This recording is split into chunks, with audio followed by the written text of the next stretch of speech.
కనుక the foundation of this church, ఈ మందిరం యొక్క పునాది ప్రార్థన మీద కట్టబడుతుంది లేదా కట్టబడి ఉన్నది, కట్టబడుతుందని మీకు జ్ఞాపకం చేస్తూ ఉన్నాను. కనుక we're praying that God will do mighty things. ఈరోజు మనము ఇంతవరకు మనం చేరుకున్నామంటే అది దేవుని యొక్క కృప, ప్రార్థన యొక్క శక్తి, బలము అని నేను ఖచ్చితంగా నమ్ముతూ ఉన్నాను. దేవుని నామానికి మహిమ కలుగునుగా. కాబట్టి ప్రియులారా, ఈ యొక్క ప్రార్థన అనేది దేవుడు మనకు అనుగ్రహించాడు. ఎందుకంటే ఈ ప్రార్థన ద్వారా మనము భూలోకం అనేది పరలోకంతో ఏమవుతుంది, కనెక్ట్ అవుతూ ఉంది. So prayer is the channel through which earth connects to heaven. భూలోకము పరలోకానికి కనెక్ట్ అవ్వాలంటే మార్గం ఏంటి? ప్రార్థన. The prayers of the saints, పరిశుద్ధుల యొక్క ప్రార్థన అని బైబిల్ సెలవిస్తోంది. దేవునామానికి మహిమ కలుగును గాక. సో ప్రార్థన లేనటువంటి సంఘము ఎలా ఉంటుందో తెలుసా? ప్లేన్కి రెండు ఏమంటారు, రెక్కలు ఉండకపోతే ఎలా ఉంటుంది? ప్లేన్ ఎగురుద్దా? ఎగరదు. పక్షికి రెక్కలు లేకపోతే ఎగురుద్దా? ఎగరలేదు. కారుకి చక్రాలు లేకపోతే వెళ్తుందా? ముందుకి వెళ్ళదు. అలాగే మందిరానికి చాలా అవసరం ఏంటి? ప్రార్థనా శక్తి. హల్లెలూయా. ఆ ప్రార్థనా శక్తి ద్వారా మనం ముందుకు వెళ్తూ ఉన్నామని మీకు జ్ఞాపకం చేస్తున్నాను. ప్రియులారా, మనం అందరం కూడా ప్రార్థనలో మనం ముందుకు సాగుతూ ఉన్నప్పుడు కొన్నిసార్లు ప్రార్థనలకు జవాబు రావట్లేదు. కొన్నిసార్లు ప్రార్థనకు ఆటంకాలు కనబడతా ఉన్నాయి, ప్రార్థనకు అడ్డులు వస్తూ ఉన్నాయి. లేదా కొన్నిసార్లు మీరు ప్రార్థన చేసినప్పుడు, అన్న నా ప్రార్థన దేవుడు నిజంగా వింటున్నాడా అని అనిపించదా కొన్నిసార్లు మీకు? Yes, sometimes you feel God నిజంగా వింటున్నాడా నా ప్రార్థన, నిజంగా నేను ప్రార్థన చేసేటప్పుడు దేవుడు ఆలకిస్తున్నాడా అని కొన్నిసార్లు మనకు ఆ ఆలోచన రావచ్చు. సో ప్రియులారా, ఈరోజు మనం చూడబోయేటువంటి విషయం ఏంటంటే, ప్రార్థనకు ఆటంకంగా ఉన్నటువంటి విషయాలు ఏమై ఉన్నాయో వాటిని మనం ఏ రీతిగా తొలగించుకోవచ్చో, తద్వారా మన ప్రార్థనలు దేవుడు ఆలకిస్తాడు, మన ప్రార్థనలు డైరెక్ట్గా దేవునికి చేరుకుంటాయి అనేటువంటి నమ్మకం మీ హృదయాలు ఉండాలి. హల్లెలూయా. సో మీరు ప్రార్థన చేసేటప్పుడు సంకోచించకుండా, సందేహించకుండా, నా ప్రార్థనలు వింటున్నాడా దేవుడు అని మీరు మీ మనస్సులో సందేహించకుండా ఖచ్చితంగా వింటాడు అని మీరు తెలుసుకోవచ్చు. అడ్డుగా ఉన్నటువంటి ఏ విషయాలు ఉన్నా సరే దాన్ని మనం ఏం చేసుకోవాలి? తొలగించుకోవాలి అని మీకు జ్ఞాపకం చేస్తూ ఉన్నాను. సో ఈరోజు 10 విషయాల గురించి మనం చూడబోతున్నాం. 10 things that will come in between your prayers. మీ ప్రార్థనలకు అడ్డుగా వచ్చేటువంటి 10 విషయాలు ఉన్నాయి. వాటిని మనము తొలగించుకొని వాటిని ప్రక్కన పెట్టినట్లయితే మీరు మోకరించి ప్రార్థించినప్పుడు పరలోకము ఏం చేస్తుంది? చెవి యొక్కుతుంది మీ ప్రార్థనకి. హల్లెలూయా. దేవుడు నా కుమారుడా ఎక్కడున్నావు అని అంటాడు. నా కుమారుడా నీ మొరని నేను ఆలకిస్తున్నాను అని దేవుడు అంటాడు. కనుక ప్రియులారా, ప్రార్థన ఆటంకం చేసేటువంటి కొన్ని విషయాలు మనం చూసుకోబోతున్నాం. మొదటి విషయం ఏంటో కీర్తనల గ్రంథము 66వ అధ్యాయము 18 నుండి 19 వచనాలు మనకు కనబడతాయి. కీర్తనలు 66, 18 నుండి 19. నా హృదయములో నేను పాపమును లక్ష్యము చేసిన ఎడల ప్రభువు నా మనవి వినకపోవును. నా హృదయములో పాపము నేను లక్ష్యము చేసిన ఎడల ప్రభువు నా మనవి వినకపోవు. ప్రభు ఏం చేస్తాడు? నా మనవిని వినకపోడు. సో ప్రియులారా, బైబిల్ ఏమంటుందంటే, నీవు దేవుని దగ్గరికి వచ్చిన తర్వాత కూడా ఒకవేళ పాప విషయాలలో నువ్వు జోక్యం చేస్తూ, పాపపు విషయాల గురించి నువ్వు ఆలోచిస్తూ, ప్రేమిస్తూ అందులో నువ్వు ముందుకెళ్తున్నట్లయితే దేవుడు నీ ప్రేయర్స్ ఏం చేయడు? వినడు. He won't answer your prayers. నీ ప్రార్థనలకు జవాబు ఇవ్వడు. ఎందుకంటే నీకు దేవునికి మధ్యలో ఏమొచ్చింది? ఒక అడ్డు. అదేంటి? నీ యొక్క పాపము. నువ్వు చేస్తూ ఉండకపోవచ్చు, కానీ నీ హృదయంలో కూడా ఆ విషయాన్ని గురించి నువ్వు ఆశపడుతున్నట్లయితే, నీ హృదయంలో కూడా వాటికి నువ్వు చోటిస్తూ ఉన్నట్లయితే, పాపానికి చోటిస్తున్నట్లయితే, దాన్ని సీక్రెట్గా నువ్వు ఆశిస్తున్నట్లయితే నీ ప్రార్థనకు జవాబు రాదమ్మా. కనుక దేవుడి కోరిక ఏంటంటే, మనస్ఫూర్తిగా మనము పాపాన్ని విడిచిపెట్టి దేవుని వైపు తిరగాలి. హల్లెలూయా. బైబిల్లో యేసు ప్రభుల వారు ఒక చక్కటి ఉదాహరణ ఇచ్చాడు. ఆ ఉదాహరణ యేసు ప్రభులు వారు ఇచ్చినటువంటి ఉదాహరణ చాలా గొప్ప ఉదాహరణ, ఒక గొప్ప మరి ఉపమానమును మనకు తెలియపరిచి ఉన్నారు. తప్పిపోయినటువంటి కుమారుని యొక్క ఉపమానము. తప్పిపోయినటువంటి కుమారుని యొక్క ఉపమానము మనకు బైబిల్లో లూకా సువార్త 15వ అధ్యాయంలో మనకు కనబడతా ఉంది. లూకా సువార్త 15వ అధ్యాయము 11వ వచనము నుండి. ప్రియులారా, మనం చూసేటువంటి మనకు తెలిసినటువంటి సంగతి, ఒక మనుష్యునికి 2 కుమారులు ఉండేవారు.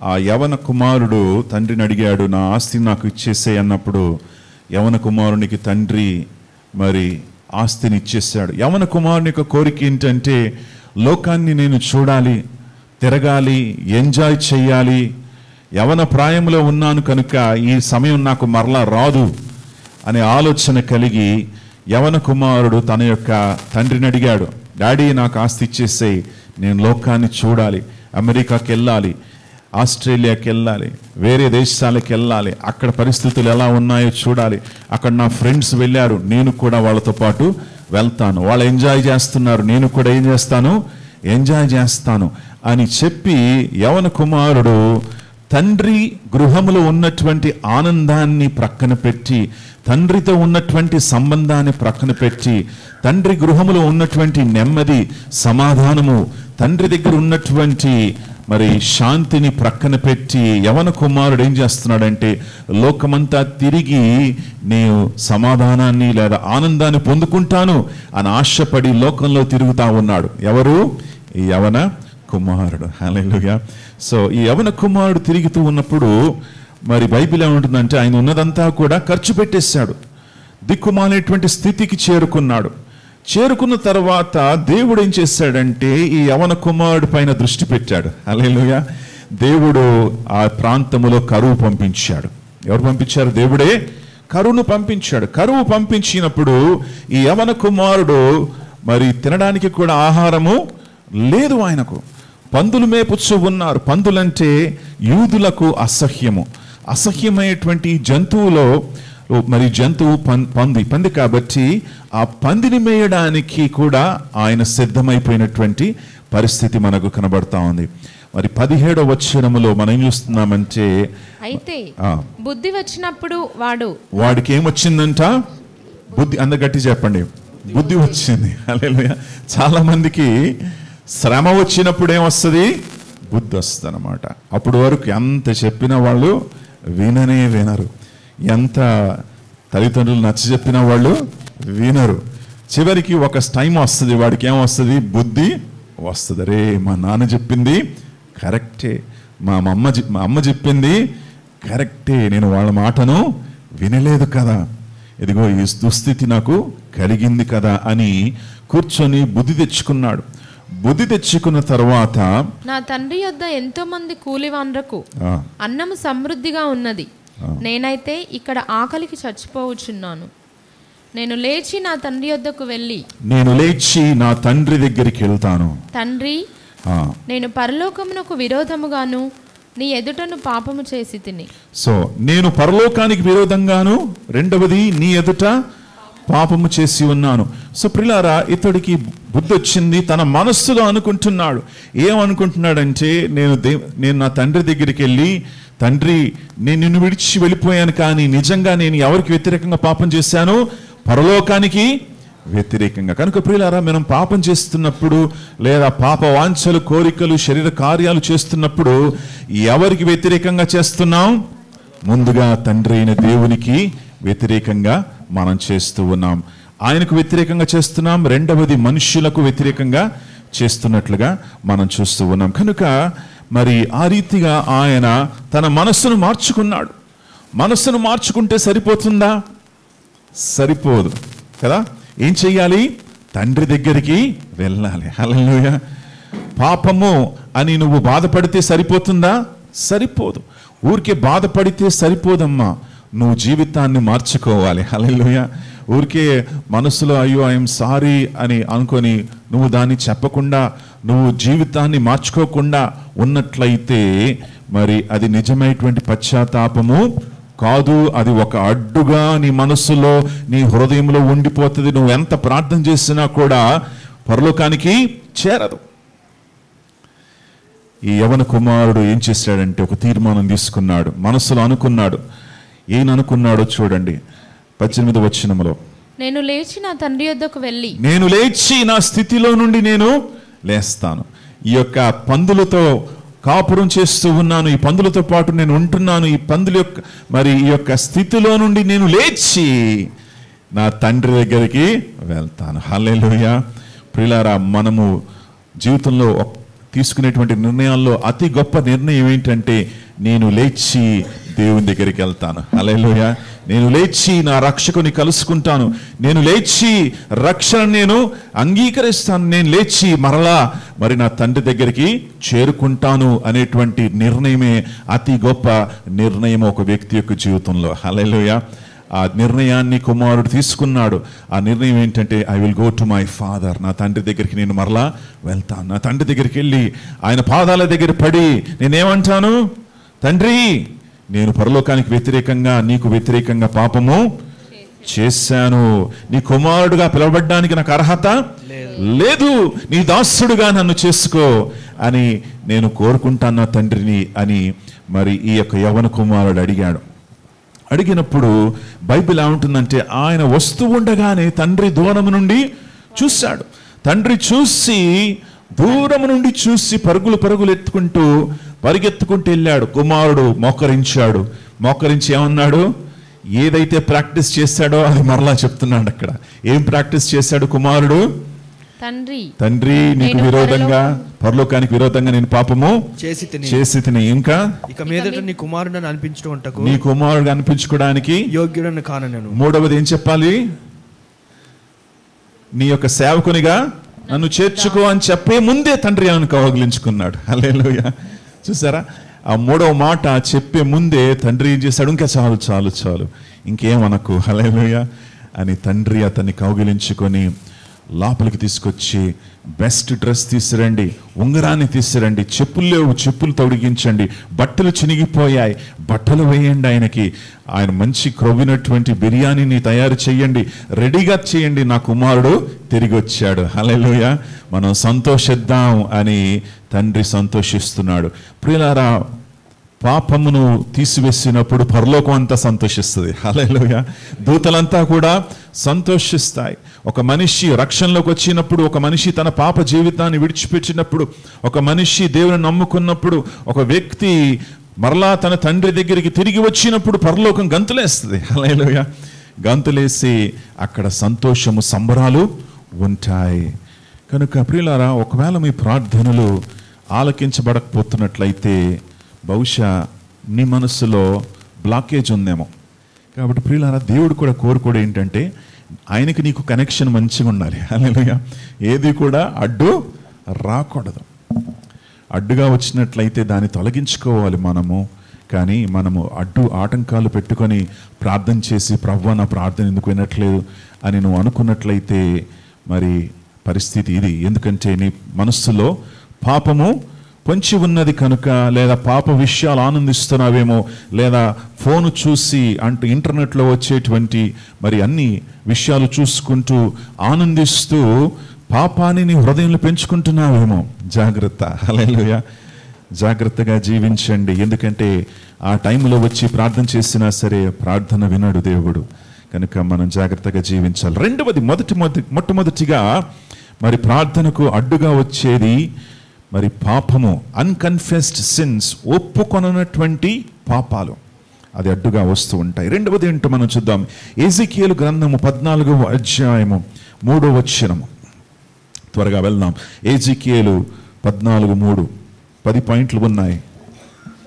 నరపుత్రుడా, ఈ మనుషులు తమ హృదయములో విగ్రహములనే నిలుపుకొని దోషము పుట్టించు అభ్యంతరమును తమ ఎదుటనే పెట్టుకొని ఉన్నారు. చూసారా, ఈ దేవుడు ఎందుకు వినట్లేదంటే, వారి ప్రార్థన ఎందుకు వినట్లేదంటే, వీళ్ళందరూ కూడా ఏం చేశారు, ఎజెకియేలు దగ్గరికి వచ్చారు. ప్రవక్త అయినటువంటి ఎజెకియేలు దగ్గరికి వచ్చి, అయ్యా ఎజెకియేలు గారు మా కోసం ప్రార్థన చేయండి అయ్యా, మా మొరల్ని ఆలకించండి ఎజెకియేలు గారు, మరి మా కోసం దేవుని యొక్క చిత్తం ఏంటో బయలుపరచండి అని ఎజెకియేలు దగ్గరికి వచ్చినప్పుడు దైవజనుడు అయినటువంటి ఎజెకియేలు దేవుని ద్వారా విన్నటువంటి మాటలు ఏంటంటే, ఈ మనుషుల యొక్క హృదయంలో ఏముంది, విగ్రహాలు ఉన్నాయి. అదేంటి, విగ్రహాలు బయట ఉంటాయి కదా, హృదయంలో ఉండడం ఏంటి చెప్పండి? విగ్రహాలు ఎక్కడుంటాయి? బయట ఉంటాయి. దేవుడు ఏమంటున్నాడంటే బయట వీళ్ళకు విగ్రహాలు లేవు కానీ వీరి హృదయాల్లో విగ్రహాలు ఉన్నాయి. There is idols in their heart. వారి హృదయాల్లో విగ్రహాలు పెట్టుకుంటూ దాన్ని పూజ చేసుకుంటున్నారు కనుక వారి ప్రార్థనను నేనేం చేయను, ఆలకించాను. కనుక ప్రియులారా, మనము బయట విగ్రహాలు పెట్టుకోకుండా హృదయంలో కూడా మనం పెట్టుకోవచ్చు కదా. Some times it is possible. ఏంటంటే మనం కొన్ని విషయాలు ఎక్కువగా మనం ఆశిస్తూ ఉంటాం కదా, ఎక్కువగా ఆశిస్తూ ఉంటాం. సక్సెస్ ఎక్కువగా ఆశిస్తాం, ఎడ్యుకేషన్ మనకు కావాలి కదా, ఎడ్యుకేషన్ వెనకాల పరిగెత్తుతూ ఉంటాం, లేదా డబ్బు వెనకాల పరిగెత్తుతూ ఉంటాం, లేదా ఇహలోక సౌకర్యాల వెనకాల మనం పరిగెత్తుతూ ఉంటాం. దేవుడు ఏమంటాడంటే వీటన్నిటి గురించి ఆయనకు తెలుసు. ఆయన ఏమంటాడంటే నా రాజ్యము నా నీతిని మొదట వెతకండి. సీక్ మై కింగ్డమ్, నా రాజ్యము నా నీతి. నీ రాజ్యము నీ నీతి కాదు. హల్లెలూయా. నీ రాజ్యాన్ని కట్టుకోవడానికి దేవుడు నిన్ను ఇక్కడ పిలవలేదు. నీ రాజ్యాన్ని నిర్మించుకోవడానికి దేవుడు నేను ఈ లోకానికి పంపించలేదు. కానీ ఆయన రాజ్యాన్ని నువ్వు ప్రేమించి ఆయన రాజ్యాన్ని నువ్వు కట్టాలి. హల్లెలూయా. ఆయన సేవ నువ్వు చెయ్యాలి, ఆయన కోసం నువ్వు జీవించాలి. కనుక ఒకవేళ నీవు దేవుని ప్రక్కన పెట్టి దేవుని ఒక చిన్న గదిలో పెట్టేసి సండే మార్నింగ్ వస్తాను ప్రభువా బాయ్ బాయ్ అని చెప్పేసి మరలా సండే మార్నింగ్ కనబడి దండం పెట్టుకుని వెళ్ళిపోతే సరిపోదు. మనం ఏం చేస్తున్నామంటే మన హృదయాల్లో విగ్రహాలు పెట్టుకుంటున్నాం. బైబిల్ అంటా ఉంది అలాంటి విగ్రహాలు పెట్టుకుంటే మనకు క్షేమము కాదు. 1 యోహాను 5:21 కూడా ఈ మాటలు ఉన్నాయి. చూడమ్మా, 1 యోహాను 5:21. చిన్న పిల్లలారా విగ్రహంలో జోలికి పోకుండా జాగ్రత్తగా ఉండుడి. చిన్న పిల్లలారా అంటున్నాడు. హల్లెలూయా. సో ఇది ఎవరు రాస్తున్నారో తెలుసా? వృద్ధుడైనటువంటి యోహాను, భక్తుడైనటువంటి యోహాను వృద్ధాప్యంలో ఉన్నాడు. 85 years ఓల్డ్ మ్యాన్, 85 సంవత్సరాల వృద్ధుడు. సో ఆయన ముందు వీళ్ళందరూ కూడా బచ్చాళ్ళు. ఎవరు? ఆయనకు ఉన్నటువంటి సంఘము, ఎఫీసీ సంఘానికి కాపరిగా ఉన్నటువంటి వ్యక్తి యోహాను. యోహాను రాస్తూ ఏమంటాడు, చిన్న పిల్లలారా మీరేం చెయ్యండి, విగ్రహాలకి దూరంగా ఉండండి. ఏ విగ్రహాల గురించి అంటున్నాడు? వాళ్ళందరూ విగ్రహాలు విడిచిపెట్టేశారు. మనస్సులో ఉన్నటువంటి విగ్రహాలు. కొన్నిసార్లు మనం అత్యధికంగా ఆశిస్తాం కదా కొన్ని విషయాలు, అన్నిటికంటే వీ వాంట్ ఇట్ మోర్. వాళ్ళ దగ్గర ఉంది, నాకు లేదు. అది ఉంది వాడికి, నాకు లేదు. వాళ్ళు పెరిగిపోతున్నారు, వాళ్ళ ఆస్తి పెరిగిపోతుంది, వాళ్ళ యొక్క హోదా పెరిగిపోతుంది, నేను ఇలాగే ఉన్నాను కదా, నాకు కూడా కావాలి, నేను కూడా పరిగెత్తుతాను, నేను కూడా చేస్తాను, నేను కూడా గొంతులేస్తాను, నేను కూడా ఇది చేస్తాను అని చెప్పి విగ్రహాన్ని పెట్టుకొని పూజ చేస్తున్నాం మనం అని బైబిల్ హెచ్చరిస్తూ ఉంది. ఆయన రాజ్యము ఆయన నీతిని మొదట వెతకండి అని దేవుడు హెచ్చరిస్తున్నాడు. మూడవ విషయాన్ని మనం వద్దాం. యాకోబు పత్రిక 4:3 జేమ్స్ చాప్టర్ 4:3 మీరు అడిగినను మీ భోగముల నిమిత్తము వినియోగించడానికి దురుద్దేశముతో అడుగుదురు గనుక. మీరు ఎలా అడుగుతున్నారు? దేనికోసం అడుగుతున్నారు? దురుద్దేశముతో అడుగుతున్నారు కనుక మీకేమీ దొరకట్లేదు. మీకేం దొరకట్లేదు అంటున్నాడు దేవుడు. హల్లెలూయా. సో దేవునికి చిత్తం ఏంటంటే అడుగు అంటాడు దేవుడు, కానీ దురుద్దేశముతో అడగకు. అడిగినప్పుడు నిజంగా నీకు అవసరత ఉంటే అడుగు. ప్రభువా నాకు ఒక BMW కావాలి. అడగండి, నేను ఇస్తానన్నావు కదా. అడుగుతున్నాను ప్రభువా నాకు ఒక BMW కారు కావాలి. ప్రభువా నువ్వు అడగమన్నావు కదా. ఒక బంగ్లాను అడుగుతున్నాను ప్రభువా, ఒక బంగ్లా నాకు కావాలి. అడగమన్నావు కదా ప్రభువా. ఇది ఏంటిది? ఇది ఏమన్నా అంటే దేవుడు నీ సేవకుడు కాడు. ఆయన చిత్త ప్రకారం నువ్వు అడగాలి. ఎలా అడగాలి? ఆయన చిత్త ప్రకారము.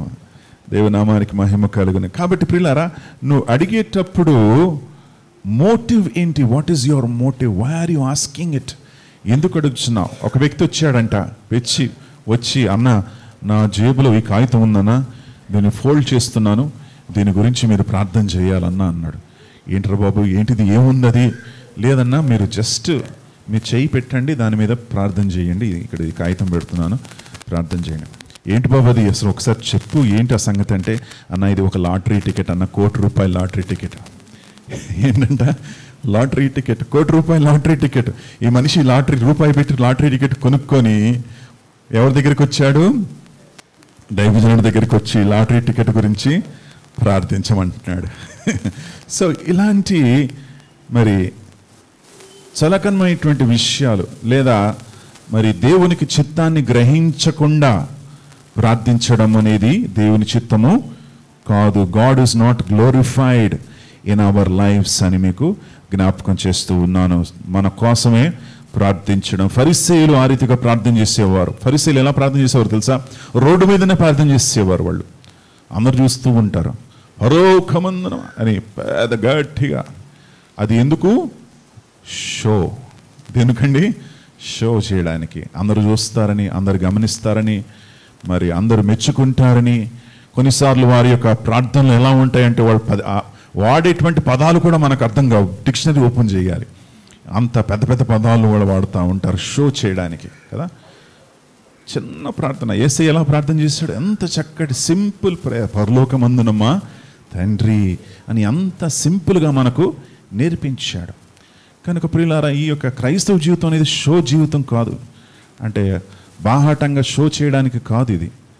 ఇది అంతరంగములో దేవుడు మనల్ని గమనిస్తున్నాడు. హల్లెలూయా.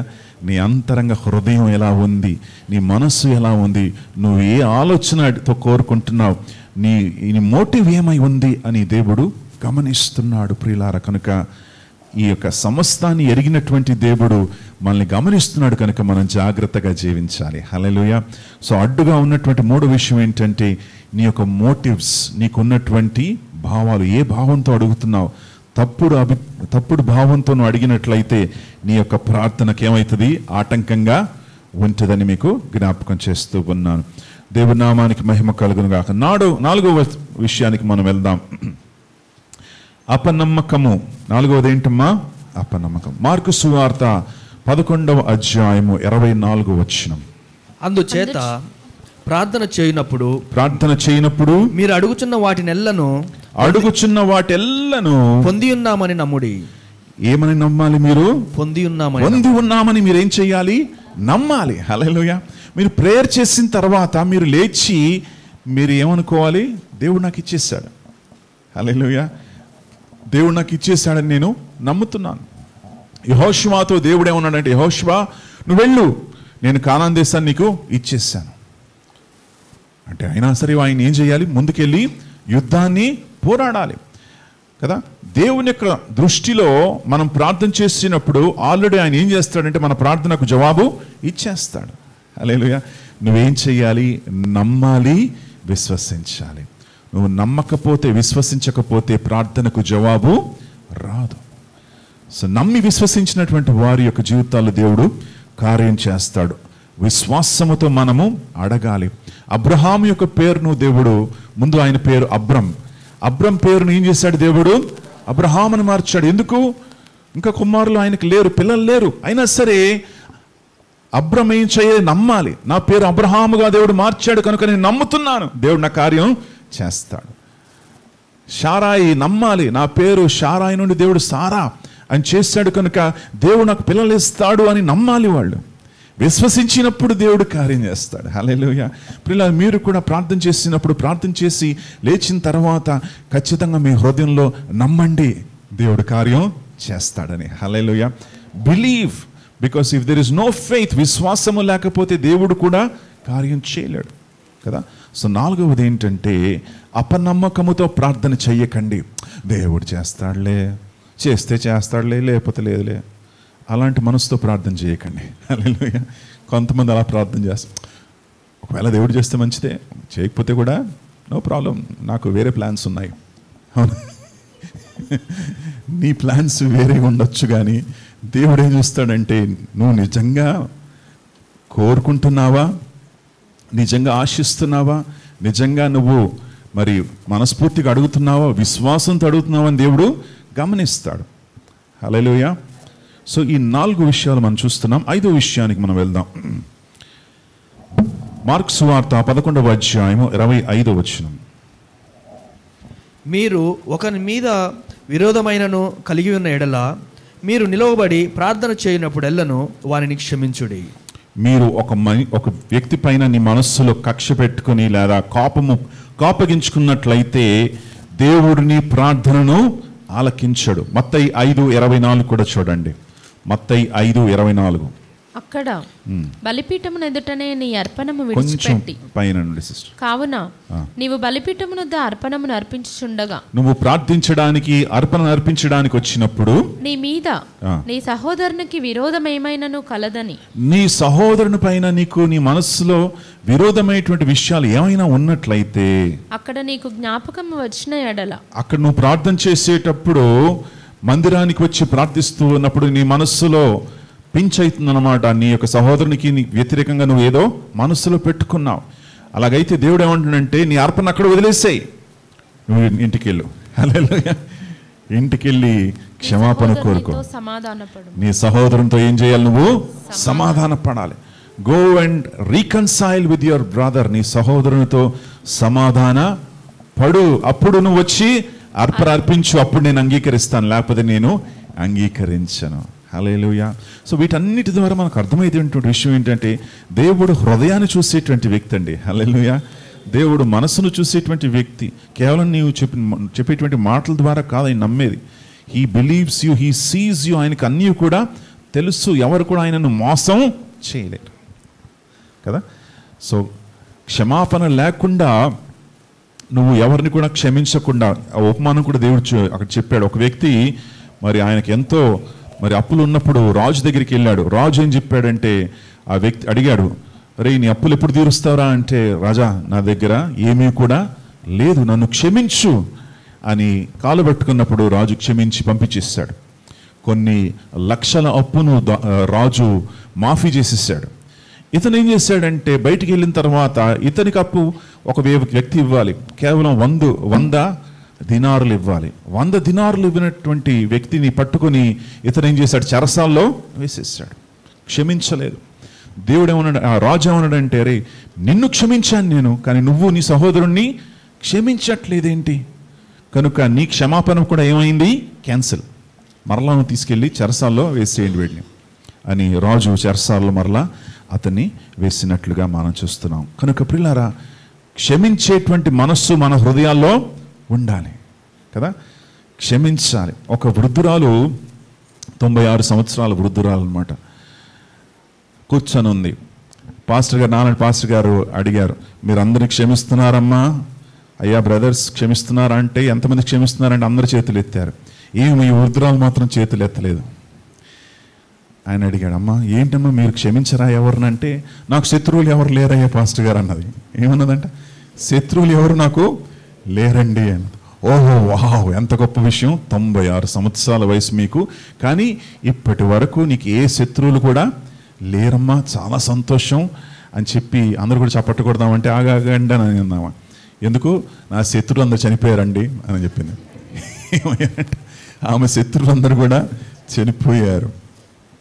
అంటే శత్రువులు క్షమించలేదా? అందరూ కూడా పోయారు. ఎందుకంటే ఈమె వాళ్ళందరికంటే ఎక్కువగా బ్రతికింది, 96 సంవత్సరాలు బ్రతికింది. దేవుని చిత్తం ఏంటంటే మన శత్రువుల్ని మనం ఏం చేయాలి? ప్రేమించాలి, శత్రువులను క్షమించాలి. క్షమాపణ కోరుకున్నప్పుడు క్షమాపణను మనం ఏం చేయాలి? విడుదల చేయాలి. అలా చేసినప్పుడు మన ప్రార్థనలు దేవుడు ఆలకిస్తాడు. లూకా సువార్త 15వ అధ్యాయంలో తప్పిపోయిన కుమారుని గురించి మనం చూసాం. తప్పిపోయిన కుమారుని యొక్క సహోదరుడు, ఈ తప్పిపోయిన కుమారుడు బయటికి వెళ్ళి తప్పిపోయాడు, కానీ ఇంట్లో ఉండి తప్పిపోయినటువంటి కుమారుడు కూడా మనకు కనబడతా ఉన్నాడు అక్కడ. హల్లెలూయా. పెద్ద కుమారుడు ఏంటి? ఇంట్లో ఉండి తప్పిపోయాడు. చిన్న కుమారుడు బయటికి వెళ్ళి తప్పిపోయాడు. పెద్ద కుమారుడు ఇంట్లో ఉన్నా సరే మనస్సు ఎలా ఉందంటే కఠినంగా ఉంది. తన సహోదరుడు వచ్చినప్పుడు బయట నుంచి చూస్తున్నాడు. ఏంటి ఎవరు వచ్చారు? మొత్తం అంతా హంగామా ఉందేంటి ఇంట్లో? మా డాడీ మొత్తం అందరు లైట్లు వేసేసాడు గృహానికి, మరి అంత మ్యూజిక్ పెట్టాడు, మరి వంటలన్నీ కూడా జరుగుతుంది. ఏంటి సంగతి అంటే ఎవరో చెప్పారు, అరే నీ తమ్ముడు వచ్చాడు రా, ఎన్ని సంవత్సరాలు మరి లేడు కదా, చనిపోయాడు అనుకున్నావు కదా, తప్పిపోయాడు అనుకున్నాం కదా, ఆయన తిరిగి వచ్చాడు అంటే ఈ మనిషి ఏం చెయ్యాలి? సంతోషించాలి. కానీ ఇతను ఏం చేశాడు? కోపగించుకున్నాడు. కోపంతో వాళ్ళ డాడీతో మాట్లాడుతున్నాడు. ఏంటి నాన్న, వీడంతా కూడా తిరిగి వస్తే నువ్వు అతని లోపల తీసుకొని మంచి యొక్క విందును ఏర్పాటు చేశావు, నేను నాకు అసలు ఏమి కూడా నువ్వు చేయలేదేంటి అంటే నువ్వు ఫస్ట్ అడిగావా? వీడు అడగలేదు. వీడు అడిగితే నాన్న తప్పనిసరిగా చేస్తా. వీడు అడగకుండా ఇంట్లోనే ఉంటూ తప్పిపోయాడు, తండ్రి హృదయాన్ని అర్థం చేసుకోలేకపోయాడు. రెండవది ఏంటంటే తన సహోదరుని పట్ల క్షమాపణను ఏం చేయలేకపోయాడు, విడుదల చేయలేకపోయాడు. ప్రియులారా, క్షమించడం అనేది చాలా చాలా ఇంపార్టెంట్, చాలా ప్రాముఖ్యము. ఒకవేళ అలా చేయకపోతే నీ ప్రార్థనలు దేవుడు వినడు. యువర్ ప్రేయర్ అంత సీలింగ్ వరకు వెళ్తుంది, మళ్ళీ తిరిగి వచ్చేస్తాయి. మీ ప్రార్థన దేవుడు ఆలకించడు. కనుక కఠిన హృదయాలుగా మనం ఉండకుండా, ఎంత మనకు వ్యతిరేకంగా ఎవరు ఏమన్నా సరే వారిని మనం ఏం చెయ్యాలి, క్షమించాలి. ఒక పాస్టర్ గారు ఇలాగే మరి ఒక బ్రదర్తో అంటున్నారు, సహోదరుడా అందరినీ కూడా క్షమించాలి అని అన్న తర్వాత ఆయన చనిపోయేటువంటి స్థితి వచ్చింది. మరణ పడకలో ఆయన ఉన్నాడు. పాస్టర్ గారు వచ్చారు, ప్రార్థన చేస్తున్నారు ఆయన కోసం. అయ్యా నీకోసం ప్రార్థన చేస్తున్నాను, అందరూ క్షమించేసావా? పరలోకానికి నువ్వు వెళ్ళాలి, దేవుడు నీ ప్రార్థనలు వినాలి, కనుక అందరినీ క్షమించావా? నువ్వు సిద్ధంగా ఉన్నావంటే క్షమించేశానండి అని చెప్పాడు. పాస్టర్ గారు వెళ్ళిపోయాక తన కొడుకులు పిలిచాడు, రే నేను క్షమిస్తున్నాను కానీ వాడిని మాత్రం నువ్వు క్షమించుకో. ఏంటంటే సో క్షమాపణ మనం విడుదల చెయ్యాలి ప్రియులారా, మనస్ఫూర్తిగా మనం చెయ్యాలి. దేవునామానికి మహిమ కలుగును గాక.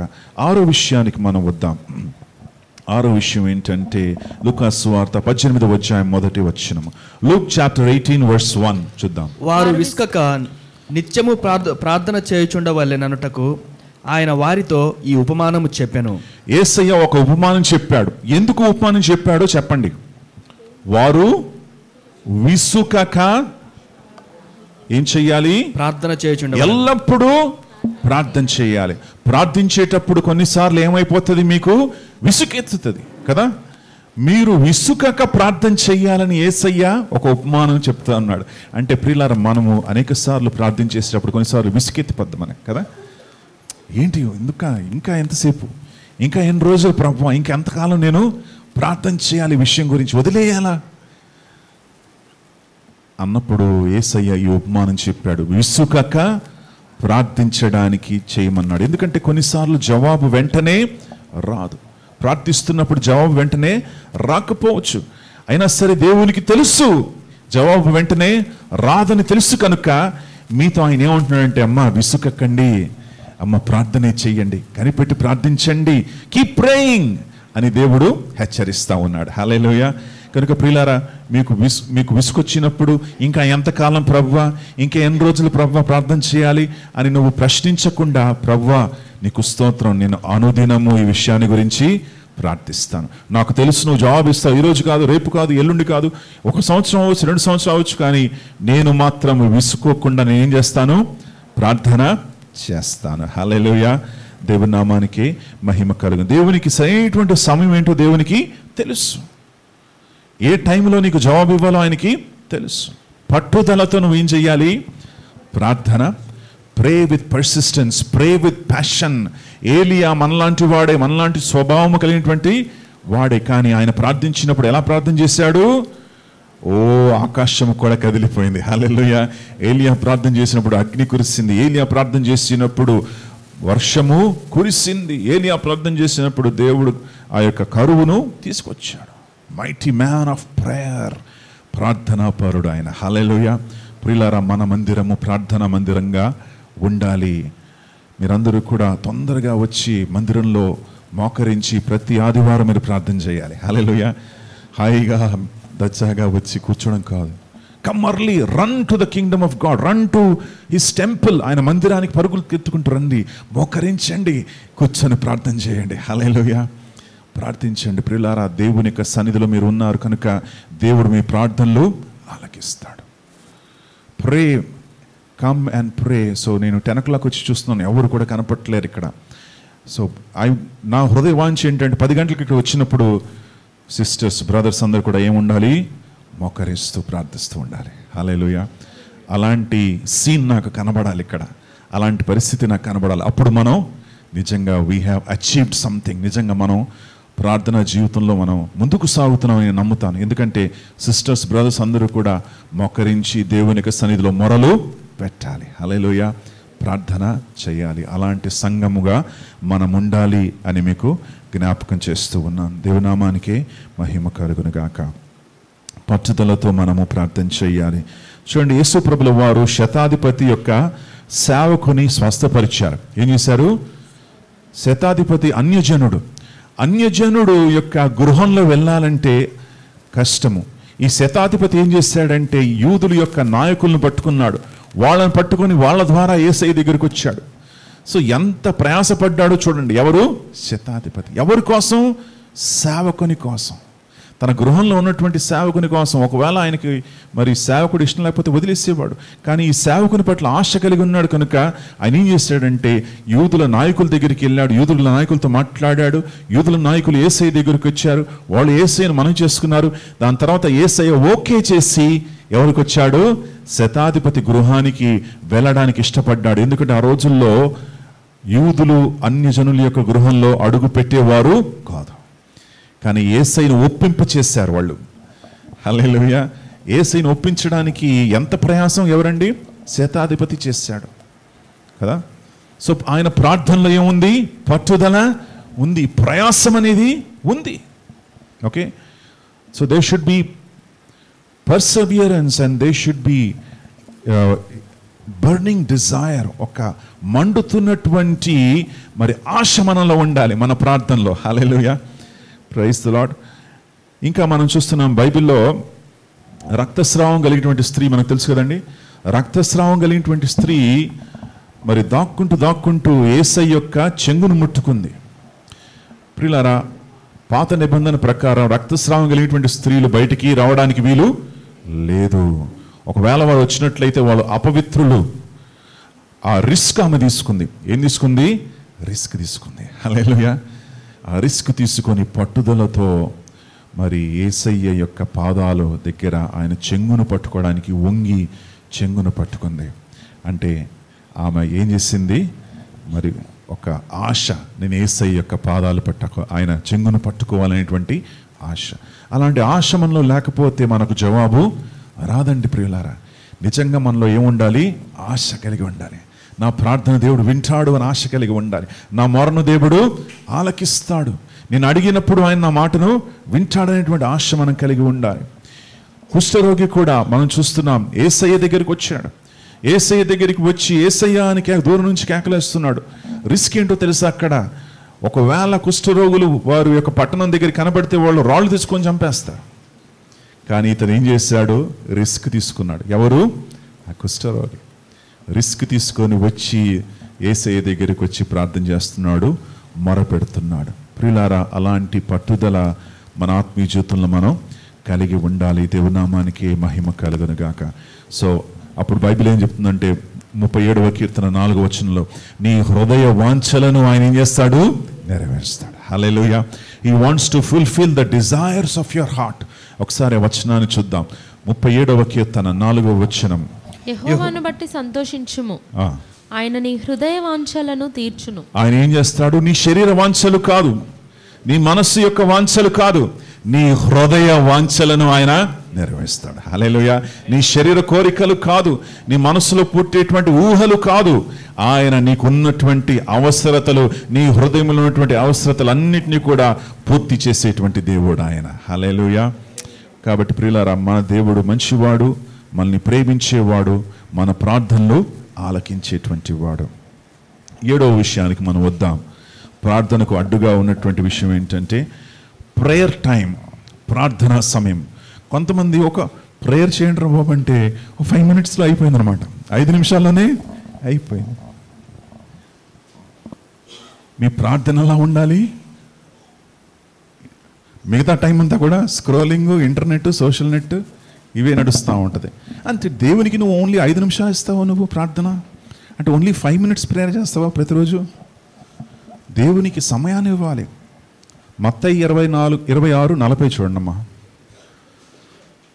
మత్తయి 26:40. మరలా శిష్యుల యొద్దకు వచ్చి ఆయన మరలా శిష్యుల దగ్గరికి వచ్చి వారు నిద్రించుట చూచి వారు ఏం చేస్తున్నారు? నిద్రించుట చూచి ఒక గడియ అయినను నాతో కూడా మెల్కొని ఉండలేరా? మినిమం ఎంత? ఒక గడియ. అందరు చెప్పండి, ఒక గడియ. ఒక గడియ అంటే గంట. ఖచ్చితంగా మినిమం మనం దేవునికి ఇవ్వాల్సింది ఎంత? మినిమం 1 అవర్ కోరుకుంటున్నాడు ఆయన. మీ దగ్గర ఉన్నటువంటి 24 గంటల్లో ఒక గంట అయినా ఆయనతో నువ్వు ఏం చేయాలి? సమయాన్ని గడపాలి. 5 నిమిషాలు ప్రార్థన చేసి అయిపోయిందని చెప్పి పారిపోవడం కాదు. ఆయన సన్నిధిలో వేచి ఉండండి, ఆయనతో మాట్లాడండి, ఆయన స్వరాన్ని వినండి, ఆయనతో సమయాన్ని గడపండి. అలా చేసినప్పుడు దేవుడు నీ మొరను ఆలకిస్తాడు. హల్లెలూయా. మందిరానికి వచ్చినప్పుడు ఫోన్లు చూసుకోవడం కాదు, మీరు దేన్ని చూడాలి? బైబిల్ని చూడాలి. హల్లెలూయా. ఫోన్లు ప్రక్కన విడేసేయండి. దేవుని యొక్క సన్నిధిలో మీరు ఉన్నారు కనుక దేవుని సన్నిధిని గౌరవించండి. ప్రార్థనకు, వాక్యానికి ప్రాధాన్యత ఇవ్వండి. హల్లెలూయా. హెబ్రీ 11:6 చూద్దాం. విశ్వాసము లేకుండా దేవునికి ఇష్టడై ఉండుట అసాధ్యము. దేవునికి ఇష్టడై ఉండుట అసాధ్యము. ఇంకా దేవుని యొద్దకు వచ్చువాడు ఆయన ఉన్నాడనియు తన్ను వెదకు వారికి ఫలము దయచేయవాడనియు నమ్మవలెను కదమ్మా. హల్లెలూయా. ఆయన ఉన్నాడని నమ్మాలి ఫస్ట్. ఆయన లేడు అని నమ్మితే, ఆయన లేడు అని చెప్పుకుంటూ నువ్వు ప్రార్థన చేస్తే కూడా యూజ్ లేదు. ఆయన ఉన్నాడని నమ్మాలి. రెండవది ఏంటంటే ఆయనను వెతికినటువంటి వారికి ఆయన ఏం చేస్తాడు? దొరుకుతాడు. హల్లెలూయా. ఆయనను వెతకాలి. Seek him, seek and you will find, నాక్ and it shall be open. అడగండి, వెతకండి, తట్టండి, మీకు తీయబడుతుంది అని దేవుడు అంటున్నాడు. కనుక మీరు అడగాలి, వెతకాలి, తట్టాలి, ఆయన ఉన్నాడని మీరు నమ్మాలి. అలా చేసేటువంటి వారికి ఆయన దొరుకుతాడు. 5 నిమిషాలు ప్రార్థన చేసి 5 నిమిషాల్లో కూడా ఇంటి గురించి ఆలోచించి, అయ్యో నేను అక్కడికి వెళ్ళాలి కదా, అయ్యో నేను ప్రార్థన చేస్తున్నాను కదా, నాకు టైం అయిపోతుంది కదా, అయ్యో ఆఫీస్లో వెళ్ళాలి కదా, పిల్లల్ని తీసుకెళ్ళి స్కూల్లో వదలాలి కదా, అరే కూరగాయలు తీసుకురామని చెప్పింది, ఒకవేళ కూరగాయలు తీసుకురాకపోతే మళ్ళీ తిట్టుతాడు నన్ను, కనుక ఏం చేయాలి? అయిపోయింది ఆమేన్ అని చెప్పి కదా. నీ మనసు తిరుగుతానే ఉంది కానీ ప్రార్థనకు సమయము ఇవ్వట్లేదు. నీ ప్రార్థన మీద నువ్వు దృష్టి పెట్టట్లేదు. హల్లెలూయా. అలా ఉండకండి. ప్రార్థనకు సమయాన్ని ఇవ్వండి. మనస్ఫూర్తిగా ప్రార్థన చేయండి. హల్లెలూయా. సో ఎన్నైనాయమ్మా సిస్టర్? 7. Very good. 8, 9, 10 3 ఉన్నాయి. ఇంకా జకరియా గ్రంథము 7వ అధ్యాయము 11వ వచనము. 8వ ఏంటో చూద్దాం. అయితే వారు ఆలకింపనొల్లక మూర్ఖులై వినకుండా చెవులు మూసుకొనిరి. వాళ్ళు ఏం చేశారు? ఆలకించకుండా మూర్ఖులై వినకుండా చెవులు మూసుకున్నారు. దేవుని యొక్క వాక్యానికి మరి వారు ఆలకించట్లేదు. దేవుని యొక్క మరి మాటలకు వారు ఆలకించకుండా చెవులు మూసుకొని కూర్చున్నారు. అంటే వారు దేవునికి వాక్యానికి విధేయత చూపించట్లేదు. సో విధేయత చూపించకుండా ఉంటే కూడా మన ప్రార్థనకు ఏం రాదు? జవాబు రాదు. ప్రియులారా, విధేయులై మనము ఉండాలి. దేవునికి వాక్యానికి విధేయత చూపించాలి అని మీకు జ్ఞాపకం చేస్తూ ఉన్నాను. 9వ విషయం ఏంటో చూద్దాం. సామెతల గ్రంథం 21వ అధ్యాయము 13వ వచనం. సామెతలు 21:13. దరిద్రుల మొరను వినక చెవి మూసుకొనువాడు తాను మొరపెట్టినప్పుడు అంగీకరింపబడడు. తాను మొరపెట్టినప్పుడు ఏమవుతుందంట? అంగీకరించబడుతుంది. అంగీకరించబడుతుందా? పడదా? పడదు. ఎందుకంటే మరి దరిద్రుడు అంటే పేదవాడు. పేదవాడు మొరపెట్టినప్పుడు నువ్వేం చెయ్యాలి? ఆలకించాలి. హల్లెలూయా. పేదవాళ్ళు మొరపెట్టినప్పుడు వాళ్ళకి నువ్వు సహాయము చెయ్యాలి. పేదవాళ్ళు అడిగినప్పుడు వాళ్ళకి నువ్వు కనికరము చూపించాలి. వారిపైన నువ్వు కనికర పడకుండా నీవు వారిని ప్రక్కన పెట్టినట్లయితే దేవుడు కూడా నీ ఎడల కనికర పడడు అని బైబిలు అంటా ఉంది. పేదవాని యొక్క మొరను నువ్వు ఆలకించకుండా నీ యొక్క చెవిని మూసుకున్నట్లయితే నీ మొర కూడా అంగీకరించబడదని బైబిలు అంటా ఉంది. ప్రియులారా, బైబిల్ ఏమంటుందంటే మన పేదవారిని మనం ఏం చెయ్యాలి? ఆదుకోవాలి. హల్లెలూయా. వారిని ఆదుకొని వారికి సహాయము చెయ్యాలి. అలా చేసినట్లయితే యెహోవాకు నువ్వేం చేస్తున్నావు? అప్పు ఇస్తున్నావు. హల్లెలూయా. ఏముంది? పేదవారిని కనికరించువాడు యెహోవాకు అప్పిచ్చువాడు. యెహోవాకు అప్పిస్తే ఆయన తీరుస్తాడా? తీర్చడా? ఎలా తీరుస్తాడు? నూరంతలుగా నీకు ఆయన ఆశీర్వదిస్తాడు. హల్లెలూయా. కనుక పేదవారిని కనికరించండి, అడిగినప్పుడు వారికి సహాయం చేయండి. అలా చేసినప్పుడు ఒకవేళ మీకు తిరిగి రాకపోయినా సరే పర్వాలేదు, నువ్వు ఎవరికి సహాయం చేశావు? యెహోవా దేవునికి సహాయం చేసి ఆయనకు అప్పిచ్చావు కనుక ఆయన నీకు నూరంతలుగా ఆశీర్వదిస్తాడు ఆయన. హల్లెలూయా. అలా ఒకవేళ నువ్వు ఇంకా నిర్లక్ష్యం చేస్తున్నట్లయితే నీ ప్రార్థన దేవుడు వినడు. కనుక జాగ్రత్తగా పేదవారిని కూడా మనము ఆలకించాలి. చివరిగా 10వది, 1 పేతురు 3వ అధ్యాయము 7వ వచనము. 10వ పాయింట్ చూద్దాం. 1 పేతురు 3వ అధ్యాయం 7వ వచనము. అటువలనే పురుషులారా జీవమను కృపావరములో, అటువలనే పురుషులారా జీవమనేటువంటి కృపావరములో మీ భార్యలు మీతో పాలివారై ఉన్నారని ఎరిగి, మీ భార్యలు మీతో పాలివారై ఉన్నారని ఎరిగి, ఎక్కువ బలహీనమైన ఘటమని, వారు బలహీనమైనటువంటి ఘటమై ఉన్నారని ఎరిగి భార్యను సన్మానించి, భార్యను ఏం చేయాలి? సన్మానించి, మీ ప్రార్థనలకు అభ్యంతరము కలుగక, నీ ప్రార్థనలకు అభ్యంతరము కలగక, జ్ఞాపకము చొప్పున, చదవండమ్మా, జ్ఞానము చెప్పున వారితో ఏం చేయాలి? కాపురము చేయాలి. సో ఒకవేళ పురుషులు, బ్రదర్స్ వైపు చూస్తున్నాను, పురుషులారా మీ భార్యలను మీరు సన్మానించకుండా, మీ భార్యలను పట్టించుకోకుండా, వారిని అర్థం చేసుకోకుండా తెగ ప్రార్థన చేస్తూ ఉన్నట్లయితే నీ ప్రార్థన దేవుడు ఆలకించాడు. సో భర్తలు అర్థం చేసుకోవాలి. ఏం చేయాలంటే ఒకసారి వచనాన్ని జాగ్రత్త పరిశుద్ధం చేద్దాం.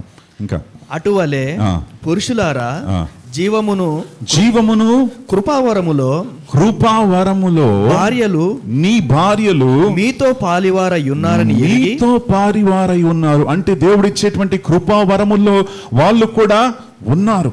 ఓకే, ఆ కృపావరముల్లో వారు కూడా పాలివారై ఉన్నారు కనుక ఎక్కువ బలహీనమైన ఘట్టమని, వారు ఎవరై ఉన్నారు? స్త్రీలు ఎవరంట? బలహీనమైనటువంటి ఘటులు. దే ఆర్ ఇమోషనల్ పర్సన్స్, బలహీనమైనటువంటి వారై ఉన్నారు కనుక భార్యను సన్మానించి, నువ్వేం చెయ్యాలంట? పురుషులారా భార్యను ఏం చేయాలి?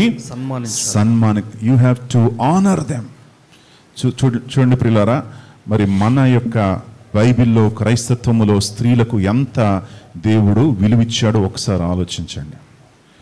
వేరే కల్చర్స్లో, వేరే మరి మతాలలో స్త్రీలకు అంత విలువ ఉండదు. బైబిల్లో ఇచ్చినటువంటి విలువ, క్రైస్తవులు మరిగా మనము స్త్రీలకు ఇవ్వాల్సినటువంటి విలువ బైబిల్లో స్పష్టంగా కనబడతా ఉంది కదా. స్త్రీలను గౌరవించాలి, వారిని ఏం చెయ్యాలి? బలహీనమైనటువంటి ఘటలై ఉన్నారు కనుక వారిని మనము సన్మానించాలి. They are co-heirs with you. నీతో పాటు వారు పరలోకానికి వస్తారు, నీతో పాటు వారు కలిసి ఉంటున్నారు, నీతో పాటు వారు కలిసి నీ కుటుంబాన్ని నడిపిస్తూ ఉన్నారు, మీరిద్దరూ కూడా కలిసి నడిపిస్తూ ఉన్నారు కనుక వారిని సమానంగా చూడండి. ఏమంటున్నాడు దేవుడు? సమానంగా చూడండి, వారిని అర్థం చేసుకోండి అని దేవుడు హెచ్చరిస్తున్నాడు. థ్యాంక్ యూ బ్రదర్, మంచి మాట చెప్పారని సిస్టర్స్ అంటారు. మీకు కూడా ఉందండి అమ్మా, మీరు కూడా ఎస్కేప్ అవ్వకండి. ఓకే, దీనికంటే ముందు ఏముంది చూడండి. ఫస్ట్ యాక్చువల్లీ ఏమన్నాడు? అటువలనే అంటే ముందు ఏదో ఉంది, అదేంటో చూద్దాం. సిస్టర్స్కి ఏమన్నారో దేవుడు చూడండి. మొదటి నుంచి చదవండి. అటువలే స్త్రీలారా మీరు మీ స్వపురుషులకు లోబడి ఉండుడి. మీ స్వపురుషులకు ఏం చేయాలి? లోబడి ఉండండి. ఇంకా అందువలన వారిలో ఎవరైనను వాక్యమునకు అవిధేయులైతే, వాక్యానికి అవిధేయులుగా ఉన్నట్లయితే, వారు భయముతో కూడిన మీ పవిత్ర ప్రవర్తన చూచి, మీ ప్రవర్తనను వారు చూడాలి. వారు ఏం చూడాలి? మీ పవిత్రమైనటువంటి ప్రవర్తన. నువ్వు ఎలా పరిశుద్ధంగా జీవిస్తున్నావు, ఎంత ప్రార్థనా పరులుగా ఉంటున్నావో, నువ్వు ఏ రీతిగా త్యాగం చేసి జీవిస్తున్నావో, నువ్వు ఏ రీతిగా కుటుంబాన్ని కట్టుకుంటున్నావో అది ఎవరు కనపడాలి? భర్తలకు కనపడాలి. హల్లెలూయా. భర్తలకు కనబడుతూ ఉన్నట్లయితే వాళ్ళు ఏం చేస్తారు? వాళ్ళు ఆటోమేటిక్గా మారిపోతారు. నువ్వు ఆయన గురించి ప్రార్థన చేయాల్సిన కూడా అవసరము ఉండదు. ఆయన వచ్చేస్తాడు మందిరానికి. హల్లెలూయా. ఎందుకు? ఈమెం చేస్తుంది? ఎంత చక్కగా కుటుంబాన్ని నడిపిస్తూ ఉంది, ఎంత చక్కగా ప్రార్థన చేస్తుంది, ఎంత చక్కగా మరి తన బిడ్డలు నడిపిస్తూ ఉంది, ఎంత చక్కగా ప్రవర్తన ఉన్నది అని భర్త చూసి, భార్య యొక్క విశ్వాసాన్ని చూసి భర్త కూడా ఏమైపోతాడు? మారిపోతాడు. హల్లెలూయా. సో సిస్టర్స్, మీరు కూడా చక్కటి ప్రవర్తన మీరు కలిగి ఉండాలి. ఇద్దరు కలిసి ఐక్యత కలిసి నడిచినట్లయితే మీ ప్రార్థనలు చేరుకుంటాయి పరలోకానికి. హల్లెలూయా. దేవుడు ఆ ప్రార్థనలు ఆలకిస్తాడు. ఏ ఆటంకము నీ ప్రార్థనలకు ఉండదు అని బైబిలు అంటా ఉంది. కలిసికట్టుగా నడవాలి. భార్య భర్తలు ఇద్దరు కూడా చక్కటి గృహము, మందిరాన్ని మరి ఆ యొక్క బండ మీద కట్టుకున్నటువంటి గృహము వలె మీ యొక్క మరి దాంపత్య జీవితం కూడా మీరేం చేసుకోవాలి? కట్టుకోవాలి. అప్పుడు అలలు వచ్చినా, తుఫాన్లు వచ్చినా, సాతానుడు వచ్చి చెలరేగిన, ఎన్ని శోధనలు వచ్చినా సరే ఏమవుతుంది? నీ యొక్క దాంపత్య జీవితం, నీ యొక్క కుటుంబ జీవితం స్థిరంగా ఉంటుంది. హల్లెలూయా. సాతాను కోరిక ఏంటి? కుటుంబాలని నాశనం చేయాలని, కుటుంబాలని పడవేయాలని, భార్య భర్తల మధ్యలో తగాదాలు పెట్టాలని, పిల్లలకి తండ్రి తండ్రులకి గొడవలు చేయాలని సాతానుడు అనేక విధాలుగా ప్రయత్నిస్తూ ఉన్నాడు. హల్లెలూయా. మొట్టమొదటిగా వాడి ప్రయత్నం ఏంటంటే కుటుంబాన్ని కూల్చాలని ప్రయత్నం చేస్తాడు సాతానుడు. కనుక వానికి నువ్వు స్థలము ఇవ్వకండి. భార్యలారా, భర్తలకు విధేయులై ఉండండి, వారికి లోబడి ఆయన చెప్పినట్టు నడుచుకోండి. భర్తలారా, మీ భార్యలను ఏం చేయాలి? ప్రేమించి సన్మానించి వారిని సమానంగా చూడండి. అలా చేసినట్లయితే చక్కగా కుటుంబం మరి ఉంటుంది. చక్కగా దేవుని యొక్క మార్గంలో మీరు నడుస్తారు. ఒక కుటుంబంగా కలిసి మీరు ప్రార్థన చేసినప్పుడు దేవుడు మీ ప్రార్థనలు ఆలకిస్తాడు. హల్లెలూయా. Praise the Lord. ఈ రీతిగా మనము ఆత్మీయ జీవితంలో మనం ముందుకు సాగాలండి. ఈ 10 పాయింట్లు మనము జ్ఞాపకం చేసుకుందాం, మరచిపోకుండా దానిని మనం పాటిద్దాం. 40 రోజుల ఉపవాస ప్రార్థనలో మనం అడుగు పెడుతూ ఉండగా మనము ఈ విషయాల గురించి మనం ఆలోచన చేసి అడ్డుగా ఉన్నటువంటి ప్రతి ఆటంకాన్ని మనం తొలగిద్దాం కదా. ప్రతి ఏదైనా ఉన్నట్లయితే వాటిని తొలగించుకొని మనం పరిపూర్ణ మనస్సుతో, నిర్మలమైనటువంటి మనస్సుతో ప్రార్థన చేసినప్పుడు దేవుడు మనం ప్రార్థనల మొరలను ఆలకిస్తాడు. హల్లెలూయా. Praise the Lord. ఒకసారి 10 పాయింట్లు ఒకసారి మనం చూసుకుందామా? మెమరీ వర్స్ లాగా కదా. నెక్స్ట్ వీక్ అడగాల మిమ్మల్ని, మెమరీ వర్స్ లాగా. చిన్నపిల్లల్ని అడుగుతున్నాం మనం, మిమ్మల్ని కూడా నిలబెట్టి ఒకసారి అడగాలి. సారీ, ముందురా మెమరీ వర్స్ చెప్పు అలాగా.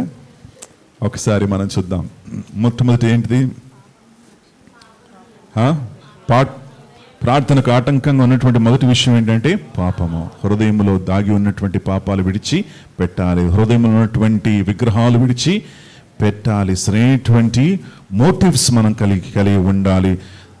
మరి విశ్వాసముతో మనము అడగాలి. క్షమాపణ కలిగేటువంటి మనస్సు మనము కలిగి ఉండాలి. పట్టుదలతో మనము ప్రార్థన చెయ్యాలి. ప్రార్థనకు సరైనటువంటి సమయం ఇవ్వాలి. ఎంత టైం ప్రార్థన చేయాలమ్మా? At least 1 hour. ఆ టైం ఎవరు కేటాయించారు? దేవుడే కేటాయించాడు. యేసయ్య అన్నాడు, కనీసం 1 గంట అయినా, 1 గడి అయినా నువ్వు ప్రార్థన చేయలేవా అంటే దట్ ఈస్ ద మినిమం అనమాట. మనం చేయాల్సింది మినిమం 1 అవర్ అన్న మనం దేవునికి ఇవ్వాలి. ఏది 1 వారంలో 1 గంట కాదు, 1 రోజులో 1 గంట. అమ్మో, మీరు చాలా తెలివైన వారు అన్నాడు. 1 గంట ఇట్టి 15 నిమిషాలంతా అక్కడ లాక్కుంటూ వస్తాను.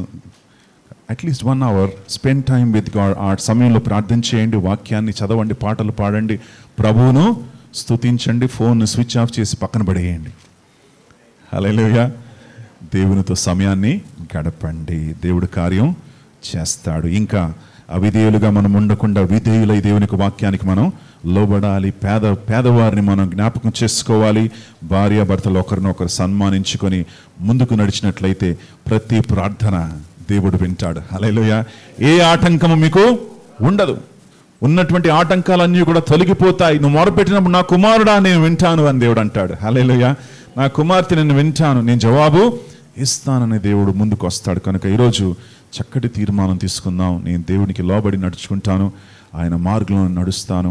ఆయనకు ఆటంకంగా ఉన్నటువంటి ప్రతి అడ్డును తీసివేసి అడ్డుగోడను తొలగించుకొని దేవునికి నా నిర్మలమైనటువంటి మనస్సాక్షిని కలిగి నేను జీవిస్తానని చెప్పి మరి ప్రార్థన, ఈ యొక్క 40 రోజులు ఉపవాస ప్రార్థనలో మనం ముందుకెళ్దాం.